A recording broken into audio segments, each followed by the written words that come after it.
And we're back, ladies and gentlemen, with our NFL segment of episode 169 of the SplashCast. Appreciate you. Make sure you follow, subscribe, hit that subscribe button. You can follow us on all of the socials, all of the streamers, Twitch, Instagram, Twitter, Facebook. I don't know how many. Threads. I be on Threads a lot. All of that. Follow us there. With that being said, hey, man, we talked about college football. If you have a chance, you're looking at the re-air, go back and watch our college football segment on YouTube. A lot of fights was happening. A lot of people got punched. A lot of people got punched. And apparently, Mercury is drinking Gatorade again because it went all the way to the NFL. We had fights in Washington with Washington, Tennessee. We had fights in Jacksonville with Jacksonville versus Houston. We had George Pickens, who's a menace, just beating up people. This Washington, Tennessee game was interesting because Justin Simmons was trying to fight everybody. This reminded me of like Aaron Donald. And of course, Washington ended up winning this game. So I don't want to, lose the fact that Washington won this game and they are number 2 in the division and they're having the best year under Dan Quinn that they've had in years. But you know how this ends though. For Washington? No, I'm sorry. Yeah. Wait, was this week? Yeah. Yeah, it was this week. Oh yeah, Washington. Well, I don't know how this ends. You never know what they're gonna do. Washington beat the hell out of Tennessee. It was 21-0 after the first quarter, so I can see why tempers were flaring. And I also said Tennessee has a really good defense, but apparently they. I don't know. I don't know how you lose 42-19 against Washington. Very carefully. And you have Simmons, who possibly is one of the best defensive tackles in the league. You got T'Vondre Sweat, who is one of the best rookie defensive tackles in the league. You have L'Jarius Sneed, who is the number 1 cornerback, and y'all are 3-9 now and getting beat 42-19. Jaden Daniels had 4 touchdowns. 4. I mean,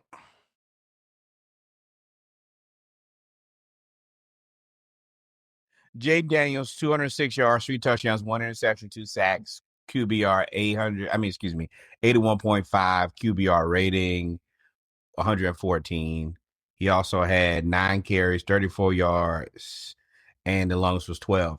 Will Levis, 18 out of 37, 212 yards, 2 touchdowns. He's playing better. I don't know if he's exactly what you're looking for, but Will Levis has definitely played better after we laughed and pointed at him all season. So once again, if I can laugh and point at you when you play bad, not that you're playing great now, but L'Jarius, possibly. But I can tell you, never mind. I see why they lost though. I see why they lost. You see who their leading tackler was? Oh, do you see how many tackles he had? Daryl Worley had 17 tackles, 8 solo. He's a cornerback. Now I see why they scored 42 points. That means you making all the tackles. What? No, yeah, that also means your ass is getting cooked. You know what? You just say, hey man, you show me a cornerback that gets tackled. I'm showing you a guy who's gonna get beat a lot. Yeah. He's got to be hurt. L'Jarius, he's missed 5 games. Titans will place cornerback Snead on injured reserve after 5 games with a quadriceps injury. It don't matter, man. Their season done. He's going to miss 4 more. Yeah. So he's out for the season. Well, yeah, now I see why they're losing. They're going to have a worse the first type thing next year. That's the thing. They're going to be pretty good next year. They're going to have a lottery pick. They're going to go get one of these receivers. They're going to have L'Jarius Sneed back. Their defense is going to be good if they can get a Worley, obviously, in it. Hand the ball off. Okay. Let's move right on. Trevor Lawrence got absolutely destroyed by Azeez Al-Shaair. Best thing that could have happened to him. I'm not gonna lie and say you wrong because it gives him a chance. He's gonna. If I were him, I'd injury reserve me 4 weeks. But they not finna injury reserve you, and you said after the game that you was feeling better. You're gonna play, but what this does for him is,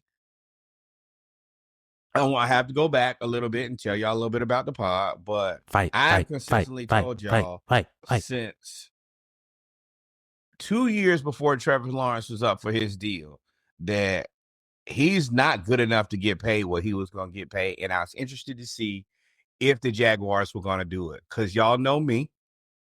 Y'all listen to the pod every week, and we support you. I want to see you spend the money. I don't believe anything that anybody says until they spend the money. But Jacksonville spent the money, and that is currently the worst deal in the NFL right now. And it was getting to the point where people were like, well, you know, Trevor Lawrence sucks. And now that he's getting paid, I didn't clip this up. And I mean, y'all all saw that. Let's be real here. Y'all, and they probably don't want to post that everywhere. But at the end of the day, you saw him get his socks knocked off. And if you don't, just type in Trevor Lawrence into Twitter. It's going to be the only clip that they have of him. Or it's going to be him throwing interceptions or just missing passes. But this allows him to at least get some type of humanity, bail, sympathy, empathy, all of the above. Because before this, the only thing they talked about is how bad he sucked and his team sucks. And Doug Peterson going to be fired after Urban Meyer's been fired. So, yeah, Urban Meyer deserved to be fired. But yeah, they spent a lot of money. And hell, Ryan Nielsen. We just saw Ryan Nielsen coach his ass off last season. And now you go to Jacksonville and it's like, I mean, their defense ain't great. No, that's the thing. And we saw him coach a less skilled defense way better. So I don't think it's Ryan Nielsen. I think it's the Jaguars organization. Jaguars and the Jaguars and the Bengals are fighting for worse organization right now. Easily. I'd actually take Ryan Nielsen back as our defensive coordinator today. But I can't say that after this. I mean, I would. I can't say that. But we'll get to it. The Falcons defense played its ass off. One game not tricking me. And then you got George Pickens, who is the Dennis the Menace with Mike Tomlin. And George Pickens look at this. During the run back, just body slam somebody. Shut up. But you grabbed him by the top. You can't do that either. Yes, you can. That's a stiff arm. There's no face mask on offense. Fingers in. Yes, it is. They never call it. What? There's also targeting on offense too. You know that, right? Oh, yo, you see that? Kung Fu. That was actually a good one because where he hit him. what is happening here? But see, this is Steelers. This is premium Steelers. Now that's tough. He's known for that. Yeah, that was a good one. That's an ass whooping right there. But elbow to the face. That was the elbow to the face. I was talking to my cousin, who's a Steelers fan, and number one, he thinks the Steelers are good. The Steelers are not a good team. They're a mediocre team. They're right in the middle of the pack. They played a pretty weak schedule, but I don't regard this as a good team. No. No. And I'm not. My eye test says otherwise. Y'all are entitled to your opinion, but my eye test says this don't fly. With that being said, this is always the thing with Mike Tomlin, and I don't know why. On one hand, I give him a lot of credit because he's next season, and this one won't be a losing season either. With that being said, why do you always have one lunatic who you can just not stop? Because he's good. Yeah, it's the rules. It's the Jimmy Johnson rules. When somebody is a pro is really good, you get to do it. You get way more leeway. Who else? They didn't traded away Deontay Johnson. Who else they gonna get? Who? But you had to get rid of Deontay Johnson. You had to get rid of Chase Claypool. You had to get rid of Juju. You had to get rid of AB. You think that wait, that ain't got nothing to do. All them people besides AB were get riddable. None of them were good. But they all Get rid of caused them. I like that one. problems. They were all locker room problems. All of them. Juju?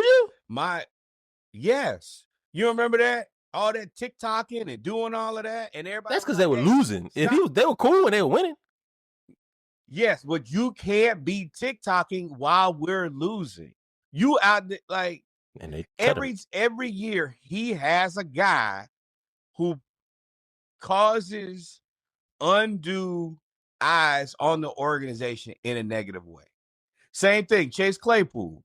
He thought he was Mr. World Beater, and they had to get rid of him, and then he was just, he was never good in the first place. He was lazy. And Juju was a good wide receiver too, who thought he was a wide receiver 1 until he had to play wide receiver 1. Chase Claypool was Kelvin Benjamin. As good as Pickens was, I mean, as good as Pickens is, his antics are too far. And eventually he's going to take it too far. When he slung the dude down by his face. For no reason? No, at this point. Yeah. Just like, whoop. And I don't know how you coach that in the NFL. Like, I can understand in high school and in college it's different, but in the NFL, you're a grown man, bro. What are you doing? That's the thing about Pickens is, as good as he is, he just does a bunch of he's immature. He's immature. He's one of those kids. I ain't gonna say kid, grown man now. He's never not been good, right? He's from Hoover, Alabama, right? So it's not like it's a big town. So if you're good at football in Hoover, Alabama, everybody worships the ground you walk on. You went to Georgia. You were the best receiver at Georgia, best receiver at Georgia, far and away. And then, oh man, did we freeze? But this is the other part. Yeah, we froze. We still. We'll be back. This is my thing with that though. Is like when you say good, is he good? Is George Pickens good? Okay, let me rephrase that. Are you gonna say is he not top 10 or not top 5? Is that what you about to say? No. Is your production match up with your antics? For that team, I'm gonna say you can't go by production because they ain't had no good quarterback since he been there. But I'm talking about this year. I think he's their leading receiver, ain't he? 850 yards. Yeah, he's on pace for 1,700 yards. We had a halfway point, right? How many? Oh, we had week 10, right? No, week 12. We're at week 12. So 1,500 yards. 1,500 yards. You know who would kill that 1,500 yard receiver? The Falcon. You take George Pickens today. How are we gonna say that when we have the 5th leading passer in the NFL? Like passer or pass catcher? Yes. Passer. I mean, we just spread the ball around. So, I mean, it ain't before teams that's thrown more yards than us, and none of them are the Steelers.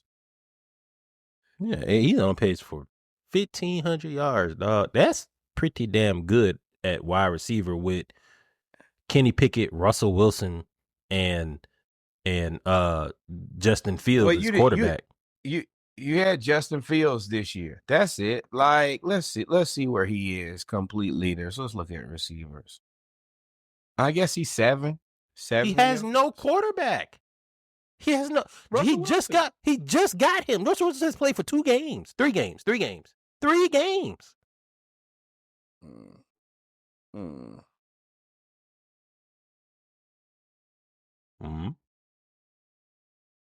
George Pickens.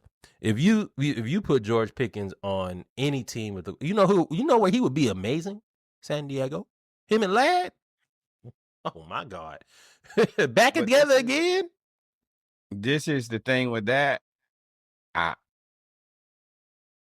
gonna have to wait for it to happen, but eventually you know that this thing's just gonna blow up. Like that's really my biggest apprehension with him is all these antics. As good as he is as a player, I don't want to deal with definitely AB vibes. I mean, he look like AB Jr. right now. Yeah, AB was he's actually doing the exact same thing. And then AB kicked the kicker in the head. Worse. He's worse than AB. No. Dog, AB, you're right. He did kick that kicker in the face, but he was trying to hurdle. Pickens just be wilding now. He jumped up and elbow dropped the dude. Like, I like him, but you're putting Tomlin in a very shitty situation as a guy who perpetually ends up in this situation. I will be pissed off because, bro, I'm trying to first of all, I coach every year. We don't ever lose.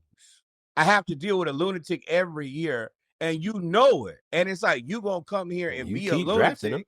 You keep drafting him. You done drafted every lunatic you got. You done drafted. That's the part where I say, as good as Tomlin is, he's not really great at maintaining control of his team. No, he's great at maintaining control of his team. He's not great at maintaining control of a player. Ain't never multiple players at one time. It's just one person. Anthony AB, I think the year before, Le'Veon. Ben, Le'Veon, and AB was all there at the same time. Ben has but they all weren't cancers of the team at the same time. You had Ben was doing what Ben did for a year. Then he went and got married, straightened on up. Le'Veon left, got an ultimatum, left. AB dyed his beard blonde and went off the reservation. But there is a running theme. People can. I think that Tomlin has an issue with. I think he's been typecasted. I think he's been typecasted as the guy that can. It's like at work when you do too much good work, you don't have no losing seasons. And then they start giving you. They start okay. Well, I think that's what. Who except for the Cowboys has this problem like every year?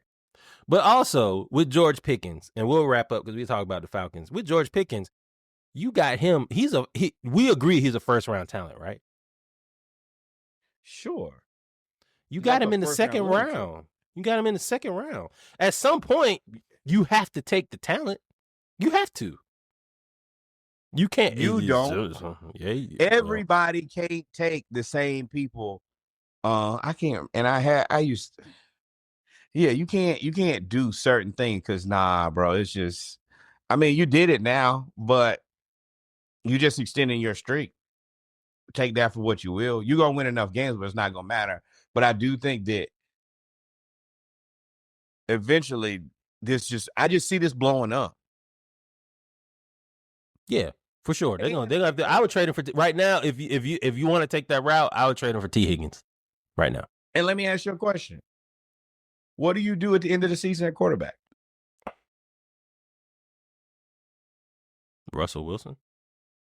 They already talking about trying to make Justin Fields play something else. They about to make him Taysom Hill. What do you think Russell Wilson cost? I don't nowhere near what Denver paid him. Nowhere near. That's fine. $20 million a year, $25 million a year, $30 million a year. Well, who do you think that gets you in the NFL? Russell Wilson. Oh, he's not gonna take that. $25 million. Well, then Justin Fields, suit up, brother. We about to run the beer. That's my new Trevor Lawrence question is, what do they do at quarterback? Because do you go get Trevor Lawrence? No. Hell no. Trevor Lawrence doesn't. You got to get somebody that's doing a lot with a little. That's what you got to get. Ooh, what if they go get Scam Darnold? Nah, Tomlin too black for that. He's trying to give all the black quarterbacks a chance.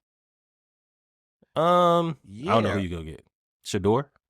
And so that's the problem with this whole situation is Russell Wilson's going to want like $30 million. You assume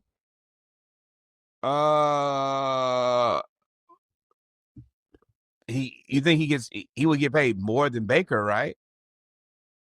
Where else will Russell Wilson go? New York? I mean, Giants, Yeah. Oakland. I think Yeah. Oakland is dead set on getting Shador. Yeah, they were probably dead set on Michael Penix Jr. until life showed up. So you can bet on a lot of things, but you better hope that it show up. Minnesota. That They're not moving. would be fun. They're not moving. They're not moving Sam Darnold. You cannot move Sam Darnold. What they're going to do is they're going to give Sam Darnold the Kirk Cousins. We'll give you a 2-year deal. We're going to pay you all the money in the first year. If you show up and you look like this again, then we're just into it at that point. We're going to have to pay the toll. But at that point, we've seen 2 years of you, and you got Justin Jefferson. But if you go away from Sam Darnold and J.J. McCarthy don't pan out, then Justin Jefferson's going to be like, I want out. What am I supposed to do? There's really nowhere for him to go other than those 3 places, though. That's really it. Atlanta got Penix. Let's see.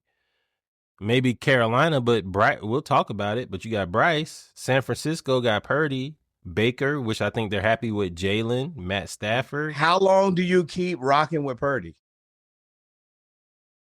At least one more year, because it's not his fault. But we'll talk about it. We'll get there, but it's not his fault. So you got at least one more year. They just paid Dak.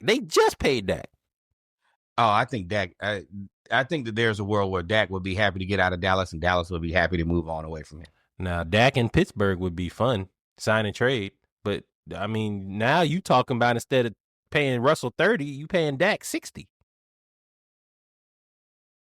Dak has at least 7 to 10 more years.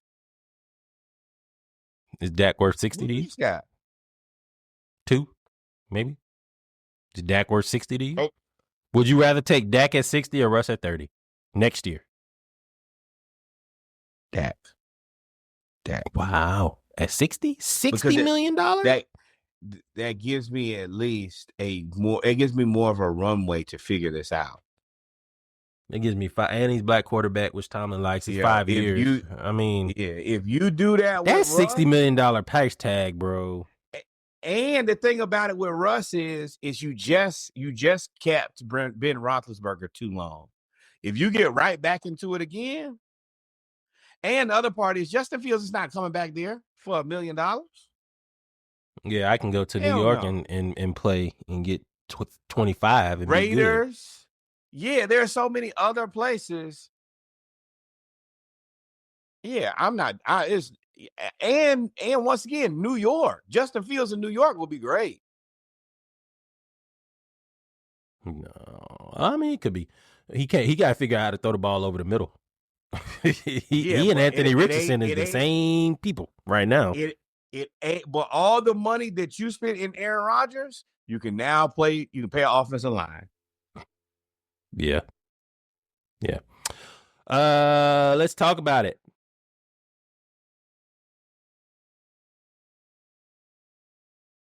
For those in the audio experience, I just pulled up the Falcons score playing against the Chargers.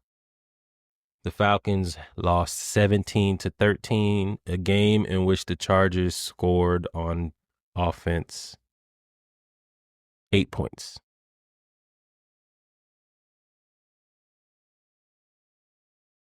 The Falcons lost 17-13.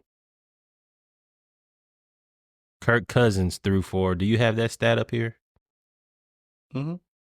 I think it's right there. No. In his last 3 games, we'll go there, but Kirk Cousins threw for 264 yards. 245. Whatever. Don't matter. Yardage don't matter. 24-39. 4 interceptions. 4. One of them was a pick 6 that ended up being the deciding factor for us to lose 17-13. The defense, before we get to the defense, Kirk Cousins in his last 3 games has 0 touchdowns and 6 interceptions. I'm going to say that again. 0 touchdowns and 6 interceptions. That's 2 per game. Average. What's interesting about this for me, and it's going to bother me because I'm a Falcons fan, but it wouldn't bother me as much as if they weren't being weird about playing Michael Penix at all. He played 1 drive in the preseason. He didn't play a whole game. He played 1 drive and threw 1 pass, and they took him out. If I believe it was against Miami, and that was the 3rd game. We also got to remember he does have like an injury history. So what do we? 1 pass? 1 pass? 1? He got in the game when we was getting beat 1 billion to nothing. They let him throw the ball 1 time. Once. Those factors to me tell me, and when I see them, all the posts that you got to pay attention to social media as part of our life now, right? It is what it is. You could call it overreading, reading too much into things, whatever. I noticed on all the posts that they did on the offseason, they showed him throwing the ball like twice. Everything was Kirk Cousins. At this point, if Kirk Cousins continues to be this bad, right now he's Marcus Mariota bad. He's Desmond Ridder bad. He's not that bad. Nah. Defend it. Tell me how. Tell me why. Okay. Tell me 0-6. 0-6, tell me how that's not that bad. 3 bad games. Okay, so my thing is, first, let's have a level set of what the expectation was for Kirk Cousins. Oh, come on, don't do this right now. But because you know you about to bullshit. That's why.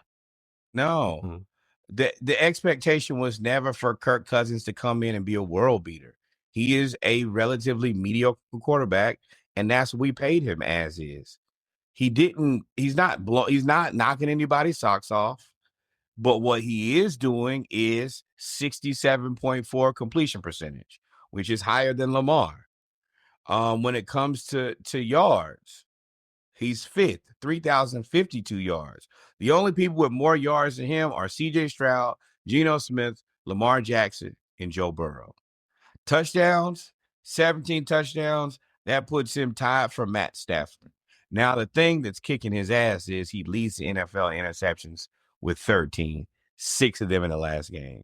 So this to me is about what my expectation of Kirk Cousins was.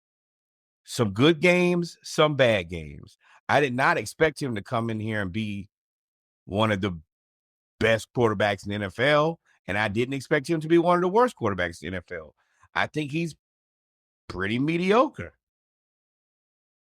I think that's a very vague description. The interceptions that he's throwing are awful. The pick 6 yesterday was that was the worst. It was terrible. It was a cover 2. He got picked by the same dude on the same coverage. One was for a touchdown. One was just an interception that stopped the drive, stopped us from scoring. The interception in the end zone, he threw it into quadruple coverage while having Bijan on the side in the flat on an arrow route coming back to the middle of the field against a linebacker with nobody there. All them stats don't mean nothing when you look at them, the terrible decisions. I could see if he was throwing interceptions and they were like tipped. Or they were like he was getting hit on the arm when he was throwing the ball. Because then I could say, okay, well, that's what you get, Terry Fontenot, for starting a quarterback. It's coming off an Achilles injury at 37 or wherever old he is, and he can't move. But throwing these interceptions, they be right to the person. It's the mistake. It's interceptions that you would expect Michael Penix Jr. to throw because he's not seasoned in the NFL to be able to recognize coverages, which is why we brought you here, because you know the offense and recognize coverages. But the other part about this is the reason that he's here is because number one, he was available and he just came off an injury. Why was he available? So wait. You're right. But he was available, but he's also not Desmond Ridder or Marcus Mariota. But for this season, completion percentage, 67.4 for career. His completion percentage, 67. He's got 3,000 passing yards. He's probably going to end up right around for the season, probably about 30s. No, he's probably going to have another 4,000 yards. 43, Yeah. 4,400 yards. Which is going to be right there in typical Kirk Cousins land. His passing average, 7.6 yards per play. Guess what it is for the career? 7.6 yards per play. He's probably going to end up with right around 30 touchdowns and probably 20 interceptions. Now, the interceptions are high, but the touchdowns is right reasonably where they're supposed to be. Like, this is just, I guess I'm not upset because this is what I expected to get out of here. I didn't expect anything more than this out of him. Again, looking at the games is what makes me upset. Looking at the numbers, fuck the numbers. The numbers are whatever. The decisions that he's making, one, are awful, especially the last 3 games. They're awful. They're god awful. But I don't care if he's thrown 1,000,000 yards. We ain't winning. You throwing all them yards and we losing. We've lost what, 4 straight? But you see, this is where I don't. You can't be the cause for us to lose. He's the cause of us losing. Him. But when he had 509 yards, nobody was like, that's my thing. I'm not gonna get too high or too low. I'm even keeled about this. I think that he's doing what the expectation is. We lost to a team. It was a game I would have liked to have won, but we lost to a team that we expected to lose to. We were the underdogs in an away game against the Chargers, who are a better team than us. It was a home game. It was a home game. Excuse me. You're right. We lost to a team that we were supposed to lose to. I would have liked for him not to throw the interception. It sounds like loser talk. So, that does. That sounds like loser talk. We lost to a game that we were supposed to lose, so it is what it is. You will excuse you playing terribly. No. But okay. Well, yeah. Then if that's the case, well, when we won at Philly, we won a game we weren't supposed to win. You knew it's like, you know how I feel about the law averages. Everything that goes up is gonna come down. You're gonna pay for it eventually. So if you get all your makes early, you're gonna get some misses late. It's a positive and negative regression. That's just that's what the numbers tell me. But I mean, I don't have any issues with people being upset at the way we lost. But I mean, I had the Chargers marked down as an L. You just said the Steelers were mid, right? You said they were mid, right? Yeah. They didn't score a touchdown. We lost that game. The Chiefs, I won't put that on him because that was bad play calling. That was just awful coaching. Then we won 3 straight. The Seahawks, that was awful. He was awful. He was bad. Seahawks are a tricky team because they're also the leader in the NFC West, right? A lot of excuses. They're a better team than us. No, they're not. Okay. They're not. Who do you think DK Metcalf is better than Drake London? Do you think Kenneth Walker Jr.? Do you think they have a better? Kenneth Walker Jr. the third? I'm sorry, Kenneth Walker the third is a better running back than Bijan. Do you think they have a better backfield than we do? No, but I think they have a better receiver core than we do. Sure. DK, Njigba, Tyler Lockett. Yeah, those 3 are better than our 3. Not at all. I don't think so. Wait. So we both think that Drake who's the wide receiver 1 is better than DK, right? Correct. You think Mooney is better than Jackson Smith and Jigba? Yes. I disagree there. Do you think that Ray McCloud is better than Tyler Lockett? No. I would take Njigba and Tyler Lockett, and y'all can have Ray McCloud and Darnell Mooney tomorrow. And I think that Geno's better than Kirk. I think Geno's better than Kirk because he can move. That's the only reason. I think, doesn't Geno lead? Isn't he second in the league in interceptions? He's got 12. I think Geno's better. If I had to pick one, I want Geno instead of Kirk. Only because I think that's a push, personally. But I don't think the Seahawks are. I think Kirk is making terrible. Seahawks defense is definitely better than our defense. Yeah, their defensive line. They can get the only reason they're better because they can get to they can rush the passer, which is going to bring me to my next discussion. Now you can go move forward. Terry Fontenot. Terry, this is on you, bro.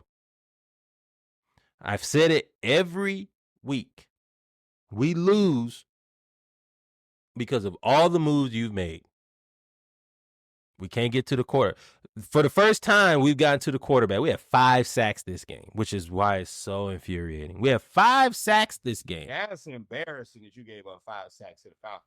And but other than that, we are the worst team when it comes to sacks. We are like number 32, I believe, or 31 out of 32. Yeah. We did not address the pass rush at all outside of Judon, who was a failure. We bringing up guys from the practice squad to try to motivate him. We didn't get a second corner. We didn't go after a second corner. We got Mike Hughes, who's hurt. We didn't go and we ended up signing Kirk Cousins, who again we've seen the play good though. Clark Phillips played good. Fair, but you could still take an upgrade for him. The same way you feel about Darnell Mooney is the same way I could say about Clark Phillips.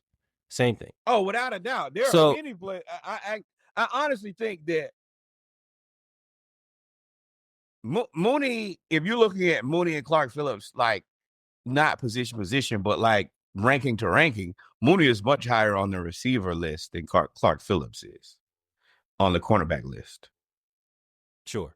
But my point is, we're losing because of all of the things you did not address.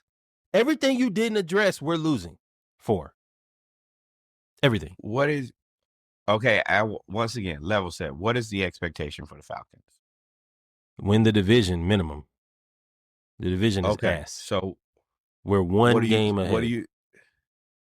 What did you expect us to do for the season? I just win the division minimum. Win the division. Yeah, but what I'm saying is, what did you project our record to be? I forgot what your projection was. 11-6. 11-6. I had us beating the Chargers because the Chargers only have one receiver.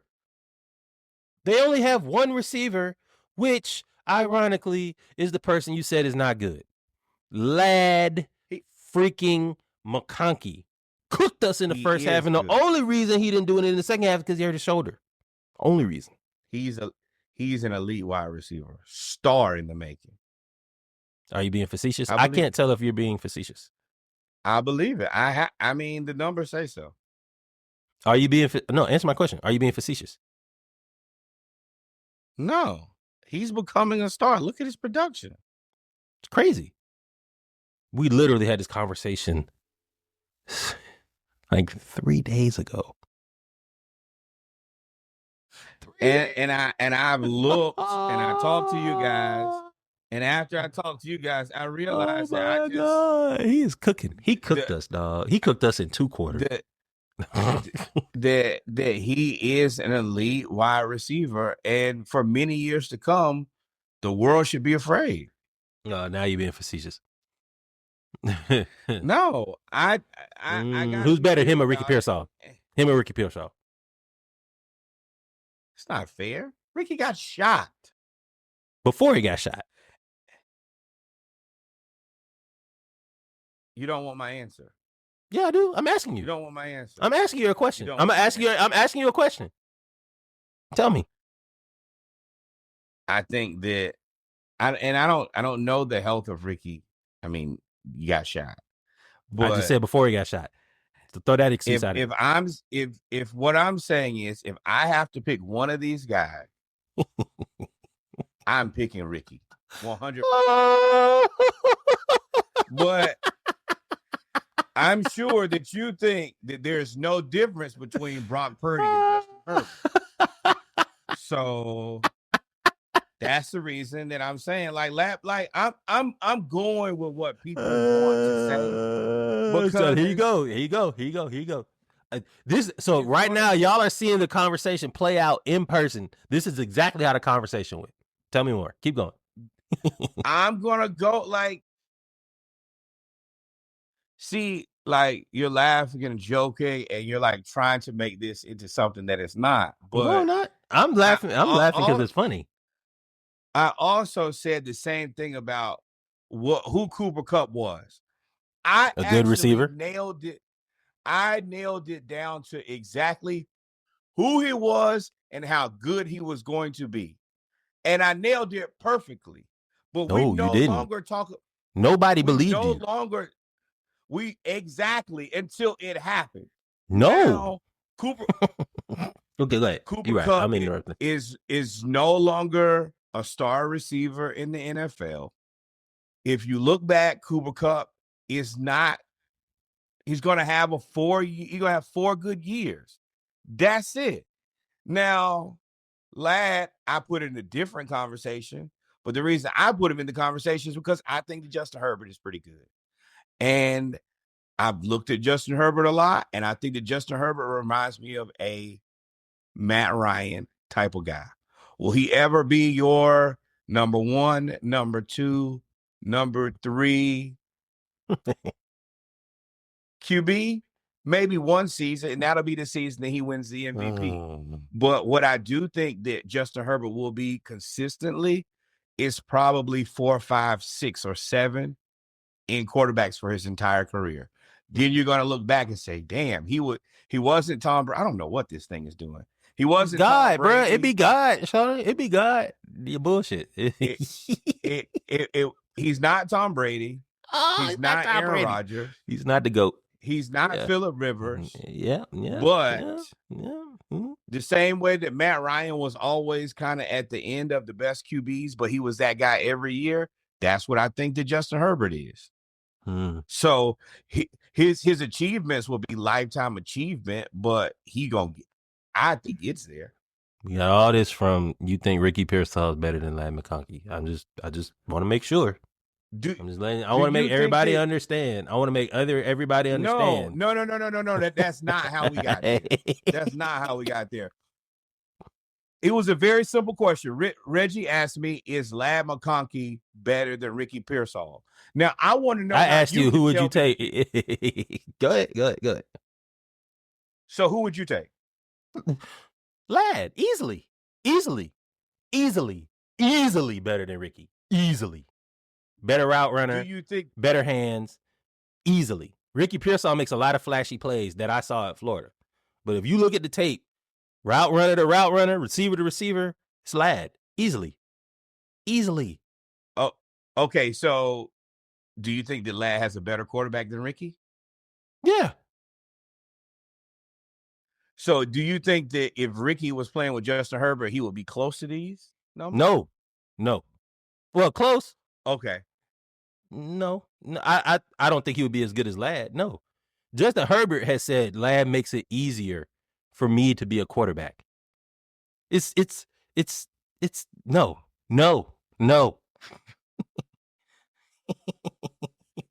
So how good do you think? I want to know how good do you think? I think he's better than Ricky Pearsall.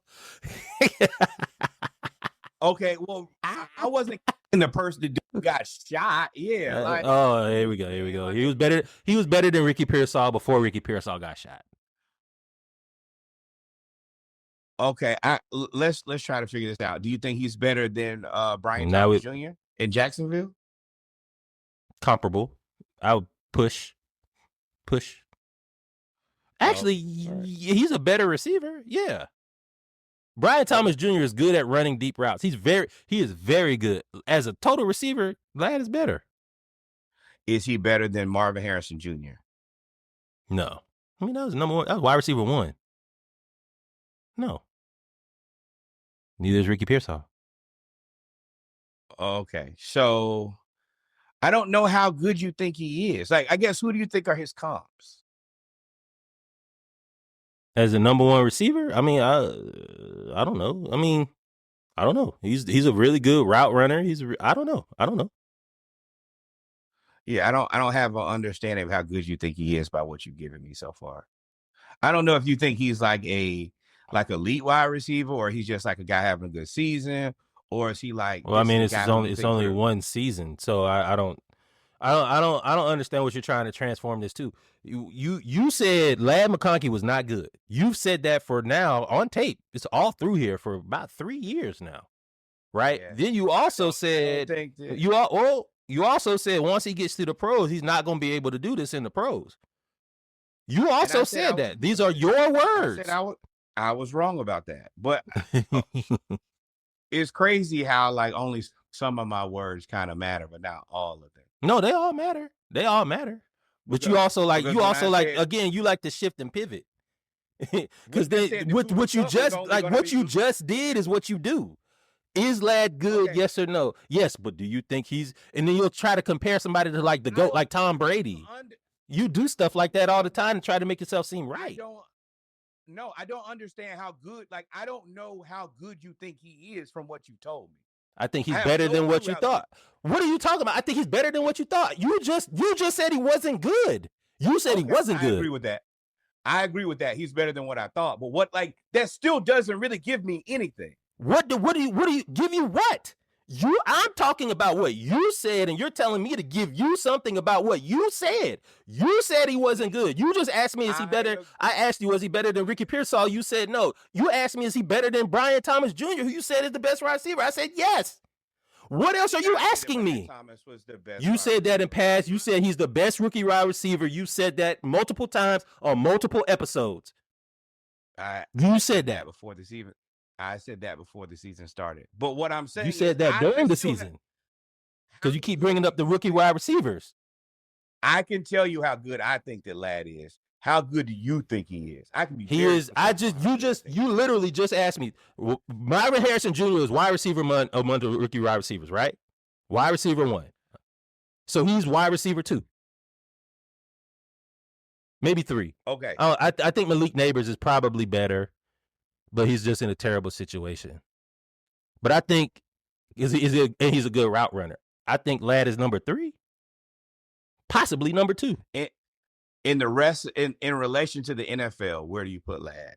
Oh, I mean, I don't know. I'd have to go look at all of the stats. I don't know. Okay, then. So I can't know the answer if you don't know the answer. That makes sense. Sure, I definitely can't figure it out. Y'all see how this works? You see how this works? No. This started off with Norwood saying that Llad is not. It's the same thing. It's the same thing. No.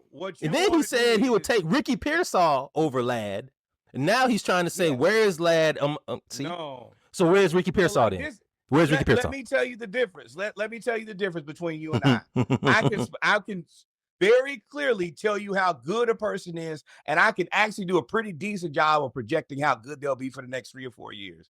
You, on the other hand, don't really pick a side or pick a number. You just want to relitigate whatever I say and go back over it. No, you make outlandish statements. You make outlandish statements over and over and over, and then when you try to go back over them, you try to shift and change what you say by adding in some arbitrary points. You do that all the time to make yourself seem that you're right, but you're not. All the time. You literally are doing it right now. You're doing it. It's illustrated right now. Tell me when you're done. I'll wait. I'm going to wait. We're not going to talk over each other. That's fine. I edit it out. Okay. No worries. Now, when I told you that Cooper Kupp was going to be good for exactly 4 years, he will not be a Hall of Famer. He's not one of the best wide receivers in the NFL. He was at the time. He would not. He was at the time. At the time, he was. So For 4 years, and then he got hurt. You said Cooper Kupp was not good. That's what you said. And he led the league in receptions, receiving yards, and was the receiver. He won the number 1 receiver of the year. You said that. Okay. So 4 years. Well, cool. He was good for 4 years. Like Man, I said, come on, I bro. said he was gonna be good for 4 years. Who did I say he was? Adam fucking Thielen. Exactly who he showed up to be. Come on, Non-Hall of Famer, a good run, and then life comes back to him. Come on, bro. See, he's doing it. You see it? Y'all see it? Y'all see that? Y'all see This is the same thing that I'm going to do see what I mean? now because see? I have a see? Nope. This see? is the difference between me and Reggie. See? I'm going to tell you right now. See what I mean? That let's be very real here. Over their career, Llad McConkey will not be in the same conversation as Brian Thomas Jr. or Marvin Harrison Jr. or Malik Neighbors. I'm very clear and confident about that because I have 2 eyes and I can see. I disagree. I think that I don't think he will be in the same conversation as Marvin Harrison Jr. I don't. Malik Neighbors, you got to get out of the Giants. You got to get away because right now Malik Neighbors is on his way to being Odell Beckham Jr. If you don't get away from the Giants and you don't get away to a better situation, you are on your way to being Odell Beckham Jr. Brian Thomas. Llad McConkey will never be Odell. Brian Thomas. What? Brian Thomas. Outlier. I don't know what you're going to be. You have flashed. You at Jacksonville too. We got to see how that plays out. Bruh. He is in Jackson. Look, think about this. Let's put this into context now that we're going to do it. Llad McConkey has Justin Herbert as his quarterback. He has 815 yards. Mm-hmm. Brian Thomas has one of the worst quarterbacks in the NFL. He has 765 yards. Mm-hmm. Wait, hold on. I'm not done. Malik Neighbors has 740 yards. And his quarterback was fired. And you're telling me that Llad McConkey with the guy who might be a Pro Bowl quarterback is in the same conversation? You sound crazy. No, I don't, bro. Like you said, I got eyes. I literally have been watching Llad for 3 years. 3 years. You think that Llad McConkey has 815 reception yards with Daniel Jones? Be honest with me. I think Llad McConkey has 765 yards receiving you with Trevor Lawrence because Llad McConkey is a good receiver. He's a good route runner. Okay. Well, we're going to see. We're going to see. I'm going to hold you to that, though. I'm going to hold you to that one. We're going to look at Brian Thomas. We're going to look at Malik Neighbors. And we're going to look at Llad McConkey every season. And I'm going to comparable comps. I like that. This is great. This is great. This is on tape. Y'all got to see what Norwood does and how he goalpost moves every single conversation. He goalpost moves every single conversation. It's documented in the group chat where 11 other people agree with me. It's documented. This is so wild. Oh my God. Mind you, this started out with Norwood saying he's going to take Ricky Pearsall over Llad McConkey. Damn Pearsall. Yes. I think see if you put what I mean? And now we trying to compare 7 years down the line. Ricky Pearsall, can he? You know what? My baby sleep. I'm yelling. Let me chill out. Ricky Pearsall was not good as Llad McConkey. Not good as Llad McConkey. Not good as Llad McConkey. Wasn't good as Llad McConkey in Florida. Wasn't good as Llad McConkey in the pro. Wasn't better than him at the combine. Is not better than him now, whether he got a hole in his chest or not. Okay. So this is there's my position. How about that? Let's look at Ricky Pearsall next season.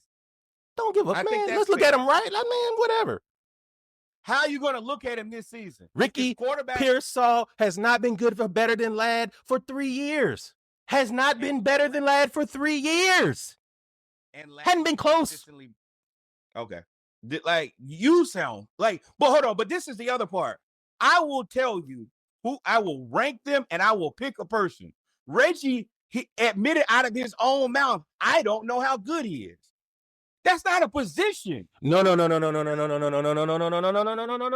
You said compared to the rest of the league. Where's Marvin Harrison Jr. compared to the rest of the league then? Where's Brian Thomas compared to the rest of the league? No, do the same shit you're trying to do to me. Where's Marvin Harrison Jr. and Brian Thomas compared to the rest of the league? Tell me right now. I let you speak. Tell me right now. No, I don't care. I don't care. Tell me right now. Where are they compared to the rest of the league right now? Tell me right now. Tell me right now. Tell me right now. Argue. You don't have to argue. I just need you to answer the question. Where's Brian Thomas Jr.? Where's Malik Neighbors compared to the rest of the league right now? Tell me right now.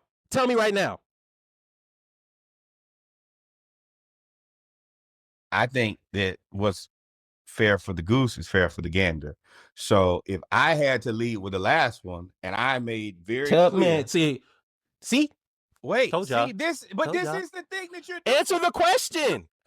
You just said Reggie out of your own mouth. You can't tell me how good Llad McConkey is compared to the rest of the league. I'm asking you the exact same question. Tell me how good they are compared to the rest of the league right now. And Reggie, that's the thing that we always do is we don't actually get an opinion from you. We just relitigate my opinion over and over and over. What is your opinion? How good are they? You haven't said anything. Answer the question. How good are they? Okay, so you asked me to rank the guys, and I said I did not. I'm asking you right now, how good are Brian Thomas Jr., Malik Neighbors, and Marvin Harrison Jr. compared to the rest of the league right now, out of your mouth, right now? Tell me right now. Tell me right now. You keep giving me a whole lot of word salad. Tell me. How good are they compared to the rest of the league? We always like how it gets spun back to it's always us discussing my opinion. I want to know where you think these guys are. I told you I didn't know, and you're criticizing me for it. So I'm asking you the exact same question. Tell me right now. Oh, I don't know. I'm gonna pull a Reggie. I don't know. Yeah. Oh, now I'm pulling a Reggie. I told y'all Noah would be bullshitting. He be bullshitting so bad.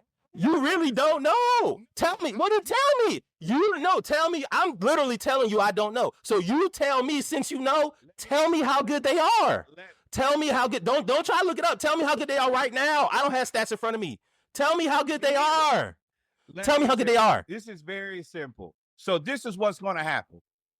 Reggie's not going to have. Oh my God, bro. Please let me finish. I let you finish every time. You tried to boo the mic, and the mic like, nah, Reggie, stay right there. But this is the thing. Reggie will say, I don't have an opinion.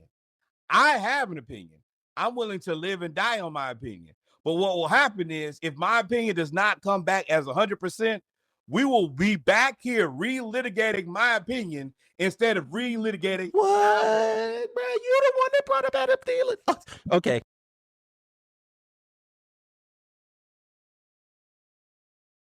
Now, we can both do this, or we can neither do this.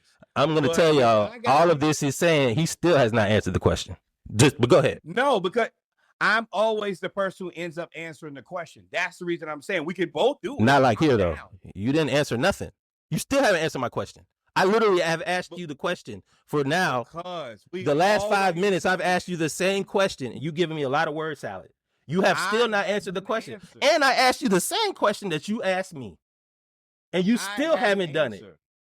Answer. I haven't answered. No, because you don't. Well, then we can move on. We can move on. Oh my God. This is what I will say. Well, let me ask you. I don't really need to hear what you're gonna say, because now you still giving me a whole lot of work. Oh my God, look at that. Where does Llad McConkey rank amongst all rookie receivers? Brian Thomas Jr. Oh my God. No, I don't want to hear nothing you got to say, because you still ain't answer no question. And you keep trying to do all of that. Stop. Here is the goalpost. This is the goalpost. This is where we're moving the goalpost. No. Honestly, no, because I gave you 7 minutes. And you still giving me bullshit. After 7 minutes. I have a solution when you're done. Just tell me when you're done, and I'll give you the solution. I'm not done. We can move on. The Ravens played the Eagles. He doesn't want a solution. Yeah, sure. Mind you, he still has not answered the question. That's the reason I'm saying, let's be fair. You said that you don't know. What I'm saying is, we're going to pod next week. I think that if I give you 7 days to figure it out, Do you think you'll be able to figure it out by then? Do you think you'll be able to answer the question now? Yeah, I can answer now, but I'm not going to answer now and then you not answer. No, we're not doing that anymore. Well then, fine. So then, no, we can move on. We don't even have to bring this up no more. We don't have to bring this up no more. We good. So you I'm don't good. want the solution I'm good. where we actually Sure, brother. Tell me. Let me tell. Tell me. I don't. Whatever. However you want to frame this. However you want to move the goalposts and not answer questions. You can. You got it, bro. Okay. You got it. Ricky Pearsall, if he didn't get shot, would be the number one rookie receiver. I'm going to pull a Norwood. He would be the number one rookie receiver. Llad is trash. The only reason Llad is good is because he played with Stetson Bennett. The only reason that he's good is because he's playing with Justin Herbert. I'm pulling a Norwood. I'm doing exactly what Norwood does. So therefore, we don't even have to discuss this no more. We don't have to discuss this no more. We can just move on to the game of the day, which is going to be the Eagles versus the Ravens. The Eagles and Ravens came down to I don't care what you like. It don't matter. The Eagles and Ravens played a hell of a game. Wait. So this is it. I'm offering, I want to say this on my behalf for the people who are listening. I'm willing in 1 week to come here in front of you guys and tell you exactly who my 1, 2, 3, 4 guy is and where they rank in the whole scheme of the NFL. I'm offering Reggie an opportunity because he says he's not ready today. I'm giving him 7 days to figure it out. I think that's a reasonable amount of time to do your research. I think that makes a ton of sense. And the best part about it is we can actually write this down and come back to it so we can hold each other accountable. Now, whether Reggie wants to Are you done, bro? Are you done, bro? Because this is the same shit that you pull every week. I wish I could take screenshots of the group chat. This is the same shit you pull. So sure. Frame it how you want to. No, I'm asking you, do you want to do it or not? I'm asking you now. I'm literally asking you now. You asked me a question. I'm asking you. You're telling me no. Sure. Yes, you're right. It's me. You're right. You got it. I don't want to do it. I'm scared. Hey. You're correct. I'm scared. I don't want to do it. You're right. Don't run from the smoke. Sure. I'm running. I got on my track shoes. I'm running. I got on my track shoes. You got it. You got it, dog. You got it, dog. Or I can say you got it, dog, because I don't want to play this game no more. You've been doing this for 2 years. 2 years. The world appreciates the moonwalk. Yeah, sure. Call it what you want. Throw your jokes out there. You still move the goalpost. Make sure you take the wheels off of it next time. We can joke back and forth too, bro. But listen, don't worry about it. Don't worry about it. We don't gotta keep going. It's okay. Yeah, I know that's what you thought. Everybody knows. Come on, man. Stand over there. Stay over there. Listen. Norwood is trash. Yo, he moves the goalpost so much. About Norwood is my opinion. It's my opinion, and it changes with the wind. Yes, it does. And Cooper Kupp was the receiver of the year when you said he wasn't good. Hey, we can move on. Yeah. Let's talk about. Let's talk about. Oh my God. For one season. Oh my God, bro. Everybody with one good season is good. Oh that's my what God. Reggie says. See what I mean? See what I mean? Y'all heard that? Did y'all hear that? He just said anybody. Reggie said anybody who had a good season. Pick a side. He said anybody. Reggie said anybody who said had a good season, one good year. Reggie said is good. That is you. That is you. But that's the thing. You do that so much. You do that so much all the time. So therefore, we can move on. We can move on. Boy, you get boy. We got digital proof of your moving goalposts. It's right there in the group chat. Everybody's there. No. 10 people can't be wrong that know you. 10 people that know you can't be wrong about you. It can't be. I'm ready when Reggie is. Whenever Reggie is. Man, sure. You still haven't answered the question. December 3rd. Whenever Reggie is ready to rank wide receiver. Mind y'all, Ricky Pearsall is better than Llad McConkey. Mind y'all, Ricky Pearsall is better than Llad McConkey. So, let's move on. Let's see. We're going to keep trying to move on. We have a whole lot to talk about. And you keep trying to move the goalposts and all of these things. What you're saying, you're right. Again, you're correct. You're correct. You're correct. Is that what you want? I digress. I moonwalk. No. You're correct. You feel better? I've been knew I was You right. feel better? No. You think you're right, but you feel better? Please, you feel better now? Please, you feel better? You feel better? Please. You feel better? You feel better? Please. You feel better? You feel better? Do you feel better? You feel better? You feel better? Can we move on? You good? Whenever you get an opinion. All right, let's go. Eagles played the Ravens. Oh, damn, I got opened up. Eagles played the Ravens. Hell of a game. The Eagles got to be a favorite to make the Super Bowl now, which is so far away from where they were when they lost to the Falcons. You don't believe so? No. Out of the NFC, you don't think the Eagles are a favorite to make the Super Bowl out of the NFC? Hell no. You have the Eagles and the Lions. Those are the only two teams that I think, the Lions are really the only team that I think is better than the Eagles right now.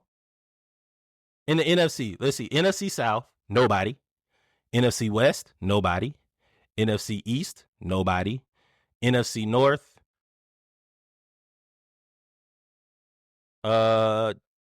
Lions. That's it. I don't think Scam Darnold is better. I don't think who else is in the North? Packers. I don't necessarily. The Packers are good. The Packers are a wild card. They're a wild card. They could get the Eagles. But the way the Eagles are playing right now, they got to be number 2. Got to be number 2. Where do you rank the Eagles? In the NFC right now. They're in the amalgamation of the Vikings, the Packers, them, and the Lions.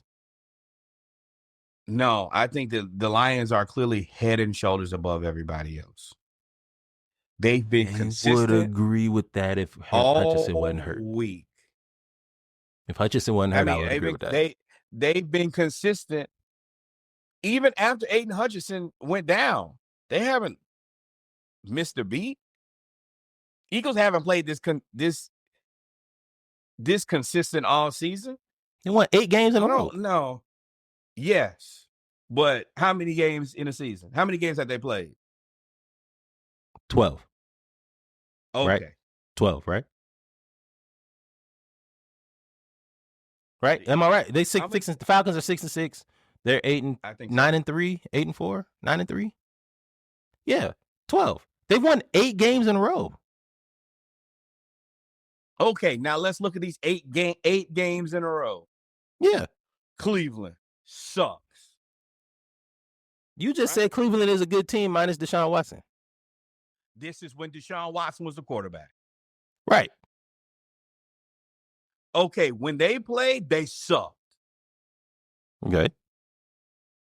The Giants suck. Yeah. The Bengals suck. Yeah, Bengals do suck. The Jaguars suck. The Cowboys suck. The Commanders don't suck. The Rams don't suck. The Ravens don't suck. They got beat by the Buccaneers. Exactly. The Packers don't suck. Wait, hold on. This is the thing about Washington. Huh. They don't suck, but they can be had. Yeah. I mean, that's okay. That's most of the teams in the NFL minus to me the Eagles and the way they playing the Eagles and the Eagles and the Lions. I think those are the 2 teams that probably can't be had as of today. Everybody else is and I've rolling watched with the this dice all season, and this is just my opinion. I look at the Steelers, I look at the Eagles. Same team. False sense of security. They're not as good as they look. Mostly, if you look at this Eagles schedule, it's disappointing as hell. All right, you beat the Packers. That's a good win. You lost to the Falcons. We mid. You beat the Saints by 3. They suck. Mm-hmm. Tampa Bay, you lost to. Mm-hmm. I'm not going to even hate on them. That's a decent team you lost to, but you lost 33-16. If I'm not mistaken, yeah. If I'm not mistaken, they didn't have what's his name? And that team, that game, they didn't have their top 2 receivers. They didn't have anybody. They had Paris Campbell and Grant Calcaterra. The Rams, I don't trust them nowhere. I don't. Well, hold on. Let me go back and look at this though. Now that we said that, because I think AJ Brown, their number 1 receiver, was out for the Saints game. He was out for the Bucks. He was out for. Let me make sure. He was back for the Browns. 6 catches, 116 yards. He was back for the Browns. You can throw away everything pre-bye week. You can just talk about week 6 to 13. They played 2 teams. Y'all gonna stop believing. Y'all gonna stop being prisoners of the moment and believe just because they're gonna beat the Panthers. They're gonna beat. Well, the Steelers will be an interesting game. They should beat the Commanders. They should beat the Cowboys. They should beat the Giants. Going into the playoffs, they will play right now. Yeah, right now they're the number 2 seed. I don't think Seattle can beat them. I don't think Atlanta could beat them. I don't think Atlanta could definitely beat them. No, not the way this defense is playing. No, if they playing like they playing right now, I'm not gonna lie to you. I don't believe in Minnesota's offense. I think eventually Sam Darnold is going to be Sam Darnold. I do believe in Brian Flores, but I don't necessarily believe that I think the 10-2 Vikings aren't really a 10-2 team. I feel more about the Vikings than the Eagles for sure. 100%. 100%. I don't believe in them. The Vikings let's see. They beat the Giants. They beat the 49ers. They beat the Texans. They were good now. They beat the Packers. That's a good team. They beat the Jets. Good team. They lost to the Lions. They lost to the Rams. Wait. They lost to the Lions by 2. And we agree that's the best team in the NFL right now, right? Don't matter. They lost to the Lions. They lost to the Rams. They beat the Colts. They barely beat the Jaguars, who you have lamented for 3 years now. Oh, yeah. Beat the Titans. Barely beat the Bears by 3, in which, I don't want to say it. They beat the Cardinals by 1. They play the Bears again. I don't believe in the Seahawks. Now, these last 2. Oh, the last 3 games, like, Seattle's still 7-5. Like, man. And look, and now, see, this is the thing with Seattle. Seattle lost to the Lions. They lost to the 49ers before they fell apart. They lost to the Bills. And they lost to the Rams. Like. Yeah, but they beat the Patriots by 3. They beat the Dolphins with no Tua. They lost to the Giants? They lost to the Giants? I don't know what happened there. I don't remember that game. I bet you, I'm sure they don't either. No. I mean, they lost to the Bills. We agree that the Bills are a good team, right? We agree the Bills are a good team, or no? I got my eye on them. So you got your so they lost to a wishy-washy Bills team 31-10 at home. Yeah, I mean, so they lost to the Rams, but they barely beat they beat the 49ers that are hurt, right? They suck, right? That's what you said with the Eagles, right? They suck. So they beat the 49ers. Minnesota. No. Not with Seahawks. I'm talking about the Seahawks. Because you said, they got the Seahawks those last 3 games. They barely beat the 49ers, who everybody's hurt. Wait. No, that's when the 49ers had Brock Purdy and Deebo Samuels. Yeah, but they didn't have the engine. They didn't have Christian McCaffrey had 19 carries for 17. Didn't he hurt? They had old boy. What's his name? Jordan Mason. And they lost. He had 2 carries for 13 yards. They lost. Not versus Seahawks. He had 9 carries for 73 yards. No, I'm looking at the last game that they played in 11-17. He had 2 carries for 13 yards. Is Jordan Mason? Oh, no. He was hurt by there. I'm talking about earlier in the season before he got hurt. Yeah, but that's not. I just said 11-17 because the same thing you said about the Eagles with the teams that they beat is they suck. The 49ers suck, and they barely beat the 49ers. They beat the Cardinals. I know you don't believe in the Cardinals because you don't believe in Kyler Murray. They beat the Cardinals 16-6. They barely beat the Jets 26-21. Cardinals are they're a team that's not good, but they what? They can be had. Talk about pick a side. No. I'm putting him. They're not Seattle. That's who they kind of remind me of. They're like a better version of the Bears to me. The Cardinals. So it'd be the better version of the Bears. 16-6. Yeah. So we agree the Bears suck, right? Yeah. Okay. Yeah. The Bears are weird. They're a weird team to me. I don't think that they. I don't think that they suck. I think that their coach. I think that Matt Eberflus really sucked. They suck the same way that Cleveland sucks. This team doesn't suck, but if you have the wrong person in charge, then this team sucks. So they suck. Word salad to tell me that they suck. No, well, you just said you just said Cleveland sucked because they had Deshaun Watson, but then you said the Bears don't suck. I don't think. So let me finish my statement, please. I don't think the Bears suck with James. I mean, I don't think that Cleveland sucks with James. The game that they played today was a hell of a game. He played his ass off. The Cleveland Browns look like a different team with Jameis. I think the same thing could happen for the Bears with Thomas Jones, I think, is their new head coach. Okay. But at the time, when they played, they sucked. Right? You know what you said? That's what you said. Okay, so you said 2 different things. And you can go back and listen to it. No. You said the Cleveland Browns suck because they had Jameis. I mean, not Jameis, because they had Deshaun Watson, right? That's what you said when we were talking about the Eagles.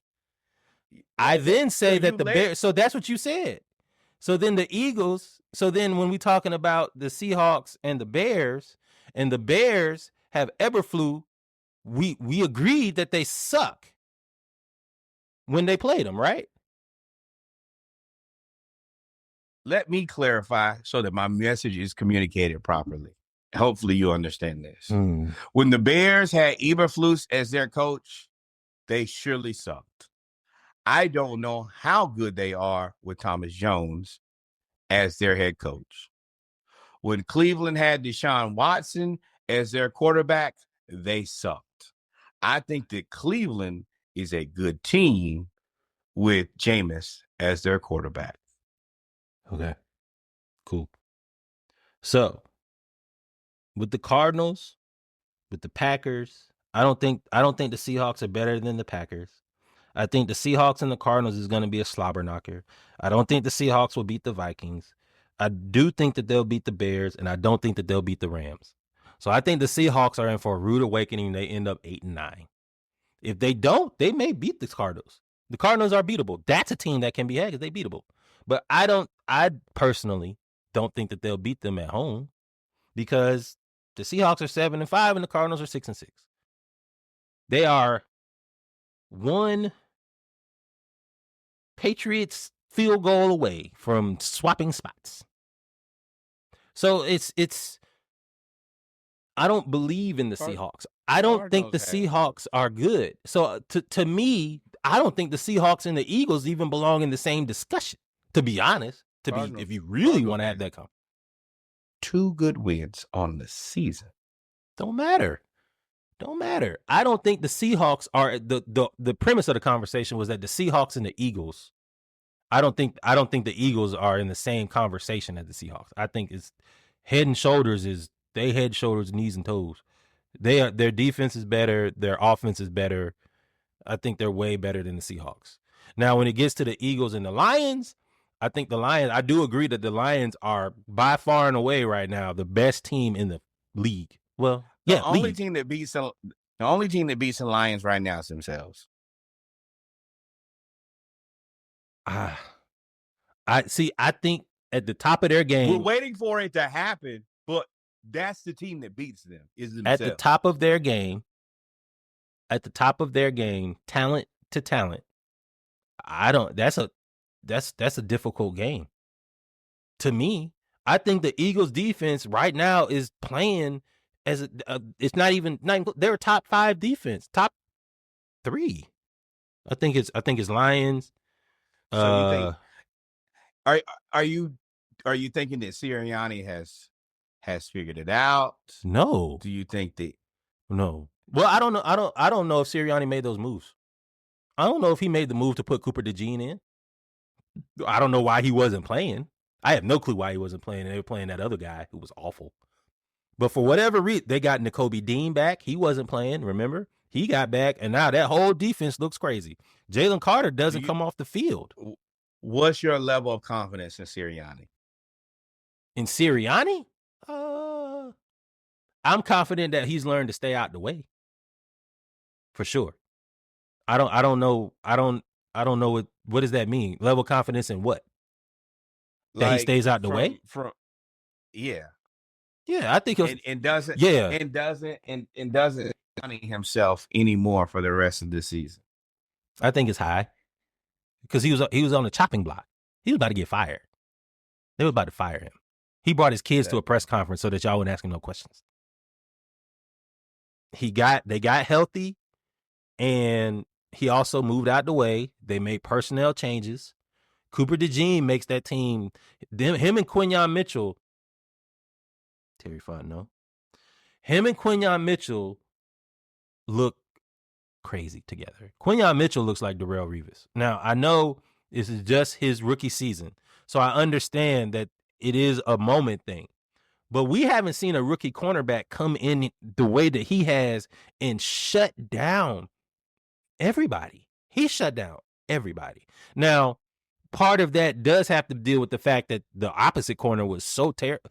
Actually, Darius Slay wasn't terrible, but he wasn't Quinyon Mitchell. But and now you bring in Cooper DeJean, like that defensive line is crazy. With Jalen Carter, he's unblockable. He's unblockable. They cannot block him. I watched the game against Baltimore. Baltimore could not block him. Nakobe Dean has them playing amazing. He is a great orchestrator as a middle linebacker for that defense. Their weakness as a team has to be Jalen. Are you talking? Because if you're talking, I can't hear you. Did you say something? Say something. Nope, nothing.